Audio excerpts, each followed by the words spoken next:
So Grayscale just made a huge move for HBAR. We're going to talk about it, guys, in the video. Hedera is holding the support line of 21 cents, continuing to be a big topic of discussion. We're actually looking really, really good here in the last 7 days. I know we're only up 3.45%, but showing a lot of strength versus the rest of the market. We're still down 12% here in the last month, but it feels as if institutional adoption is coming in. And when you zoom out in the last year, HBAR has been one of the biggest movers, one of the biggest shakers in all of the market. It's up 347% over the last 365 days. I remember like it was yesterday, HBAR was sitting down there at 5 cents and 6 cents for seemingly ever in the bear market. We had a ton of opportunities to accumulate this back in 2022 and pretty much all of 2023 as well. Well, now we just got some big news from Grayscale. We'll get into that here in just a second, but if you're not yet signed up for the newsletter, make sure you guys are. You're going to get a ton of free alpha from me directly multiple times a week right to your inbox. Got a bunch of great things we're getting ready to line up for you, so totally free newsletter. So if you want to build more wealth in crypto, you want to get more insights, more analysis, we've got you covered with the free newsletter. Sign up at the top of the description. You'll find the link. It's totally free. And we're just going to send you a bunch of great content each and every week. But I saw this come across the timeline here this evening as I'm just kind of wrapping things up for the day.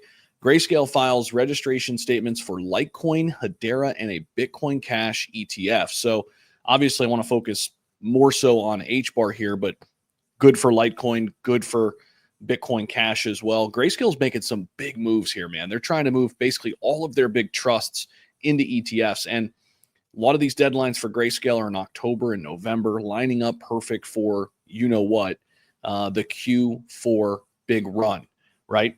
And so I wanted to get into this a little bit. So let's talk a little bit about what Grayscale has done here as of late.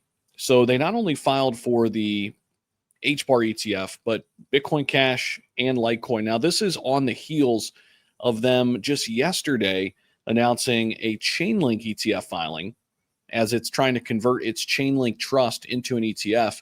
And based on these filings, the asset manager is likely to wait for the SEC to approve the generic listing standards rather than push for 19B4 application for these funds. The SEC has said that they're more than likely going to be fast tracking a lot of these ahead of a lot of these deadlines coming up in October and November. So unlike Litecoin and Bitcoin ETF filings, Grayscale did file an S1 form for its Hedera ETF though. So this is where it's a little bit different.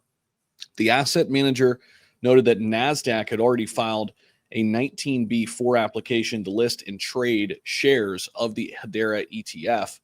And unlike the other crypto ETF filings, the asset manager doesn't have a closed-end fund for Hedera, which would otherwise have filed to convert it into an ETF. So that means Grayscale is fast-tracking an HBAR Hedera ETF. The SEC so far postponed its decision on the proposed rule change to list and trade shares of this Grayscale Hedera ETF. But again, we're hoping that these conditions are basically met at some point later this month. Now, we would have a final deadline of November 12th for the Grayscale Hedera ETF, when the commission has to approve or disapprove the proposed rule change. However, Cannery's final deadline for its Hedera ETF comes up on November 8th, and there is a possibility that the SEC could approve both funds at the same time. So this one might not go all the way up to the deadline. That would be great, obviously, for HBAR. So a lot of these top assets that I think are still undervalued here, they've dialed back quite a bit from their recent highs. Hedera, XRP, XLM, Algorand, all of these kind of fit into the same mold. And, they're kind of coupled in here with some other institutional grade plays like Athena, Aave. WorldCoin has seen a big pump here as of late. BitTenzer Tao's down quite a bit right now. I think it could move. Wouldn't be surprised if we get an ETF there either.